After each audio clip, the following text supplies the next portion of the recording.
Hi hello friends, எல்லாருக்கும் வணக்கம். ஒரு வாரமாக எங்கள் வீட்டில் என்னென்ன சாப்பாடெலாம் சாப்பிட்டாங்கன்னு தான் இந்த வீடியோவில் நான் எடுத்துருக்கிறேன். இது வந்து பொரிச்ச பரோட்டா. பொரிச்ச பரோட்டா வந்து எங்களுக்கு பிடிக்கல. எங்கள் வீட்டுக்கார்ட்ட சொன்னோம், இந்த பரோட்டா வாங்காதீங்கன்னு சொன்னாலும் அதே தான் வாங்கிட்டு வராங்க. சரி, பரோட்டா வேண்டான்னு சொல்லக்கூடாதுன்னு சொல்லிவிட்டு, ஏன்னா நமக்கே என்றைக்கோ ஒரு நாள் தான் கிடைக்குதையும் விட்டுறக்கூடாது பாருங்க, அதனால் சாப்பிட்டுக்கிட்டோம். இது வந்து பிரியாணி. சாட்டர்டே அப்படின்னாலே எங்களுக்கு ஏதாவது வாங்கி தருவாங்க. வாங்கி தரனால நாங்களும் கேட்டு தொந்தரவு பண்ணி ஒரு வாரத்தில் ஒரு நாள் தானே வாங்கி கொடுங்கன்னு சொல்லி தொந்தரவு பண்ணி வாங்கி சாப்பிட்ருவோம். இது வந்து நார்மல் பரோட்டா. இது வந்து சுரக்காய் கூட்டு, முட்டை ஆம்லேட். ரசம் வச்சுருந்தேன். ரசத்தை ஊற்றினா அப்படியே உருண்டு ஓடிடும். ஆம்லேட்லாம் ரசத்தில் மிதந்துடும். அதனால் ரசம் ஊற்றலைன்னா சுரக்காய் இது வந்து சவுச்சவு கூட்டு. சவுச்சவு கூட்டும் முட்டை ஆம்லேட்டு தான் வச்சுருக்கேன். எனக்கு வந்து அல்சர் ப்ராப்ளம் மாதிரி வந்துருச்சுங்க. எப்படி வந்துச்சுன்னே தெரில, வந்துருச்சு.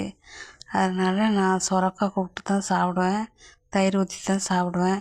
இந்த மாதிரி காரமெல்லாம் சாப்பிட ரொம்ப பயமாக இருக்குது. இது வந்து முட்டை கிரேவி. இது வந்து பச்சை பயிரும் கோஸும்.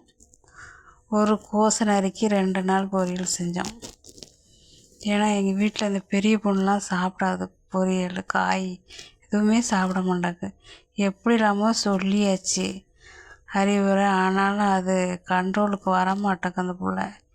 என்னன்னு தெரியல, என்ன இது வந்து பச்சை பயிறு.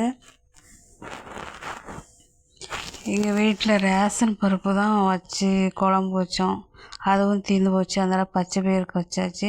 இது வந்து சிக்கன் பிரியாணி. நாங்கள் பிரியாணி 2 நாள் வாங்கி தந்திருக்காங்க. இது வந்து முட்டை பரோட்டா. இது வாங்கின அன்னைக்கு எங்கள் வீட்டு பெருசு சின்னது வந்து சண்டை போட்டுட்டு வேண்டான்னு சொல்லிடுச்சு. இந்த சாப்பாடை எப்படி தான் அவளுக்கு வேண்டான்னு சொல்ல மனசு வந்தனே தெரில. கோவப்பட்டு சாப்பிடாமல் இருந்துட்டா. எனக்கும் அல்சர் ப்ராப்ளம் இருக்கா.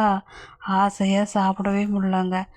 ஆசைப்பட்டு 2 வாய் தான் தின்னேன். அதுவும் எரிச்சலோ தொண்டையிலேருந்து அடி வரைக்கும் எரிஞ்சு தொலையுது. அப்புறம் எங்கள் பெரிய பொண்ணு எங்கள் வீட்டுக்காரரும் தான் சாப்பிட்டாங்க. எங்கள் வீட்டுக்காரர் நைட்டு சாப்பிட்டு காலையில் ஒரே எரிச்சல் அப்படின்னாரு. கடை உணவு வந்து பெரும்பாலும் எங்கள் வீட்டில் யாருக்குமே ஒத்துக்கவே மாட்டேங்குது. இருந்தாலும் ஆசைப்பட்டு வாங்கி தின்றுவோம். என்றைக்காவது ஒரு நாள் தானே வாங்கி சாப்பிடுதோன்னு சொல்லி வாங்கி சாப்பிட்ருவோம். எங்கள் வீட்டுக்கார் சுத்தமாக சாப்பிட மாட்டார். அன்னைக்கு எங்கள் வீட்டு சின்னது வந்து கோவச்சிக்கிட்டதுனால வீணாக போயிடும்னு சொல்லிவிட்டு அவர் சாப்பிட்டார். இது வந்து மறுநாள் காலையில் மறுபடியும் வாங்கி கொடுத்தது. நான்வெஜ்லாம் சாப்பிடக்கூடாதுன்னு சொல்லிட்டு கடையில் வாங்கி கொடுத்தாங்க. இது வந்து முட்டை கிரேவி. இது வந்து நான் யூடியூப் பார்த்து தான் வச்சேன். ஓரளவு நல்லா வந்துச்சு. பாருங்கள், மறுபடியும் எங்கள் வீட்டில் சவு கூட்டு உள்ளார வந்துருச்சு பாருங்கள். தண்ணி காய் வந்து அதிகமாக சாப்பிடணுமாங்க. அதனால் எங்கள் வீட்டுக்கார் காய் வாங்கினாலே இந்த காயை தான் வாங்கிட்டு வராரு. அதனால் சரி இருக்கிறத வச்சு செஞ்சு சாப்பிடுவோன்னு சாப்பிட்டாச்சு. அதனால் இந்த கூட்டு தான் எங்கள் வீட்டில் எல்லாருக்கும் பிடிக்குது. ஆனால் எங்கள் பெருசு சாப்பிடாது. என்ன பண்ணுறதுங்க, ஒரு ஆளுக்கு ஒரு குழம்பு கூட்டு வச்சு தொலைய வேண்டியிருக்கு. என்ன பண்ணுறது. இது வந்து தயிர், சாம்பார், கொத்தவரை பொரியல், முட்டை ஆம்லேட்டு. இது வந்து எங்கள் சிறுசு சாப்பிட்ட சாப்பாடு. நைட் ஆனாலும் எனக்கு தயிர் தானே அடம் பிடிச்சி சாப்பிடுது. நைட்டு தயிர் சாப்பிடக்கூடாதுன்னு சொல்லுவாங்க. அதனால கேட்குது. அதனால் கொஞ்சமாக கொடுத்தாச்சு. என்ன பண்ணுறது, கேட்டதை கொடுத்து தானே ஆகணும். இல்லைன்னா சாப்பாடு பிள்ளைங்களாம் நமக்கு மீறி கோவப்படுதுங்க. பிள்ளைங்க கண்ட்ரோல் பண்ணவே முடியல.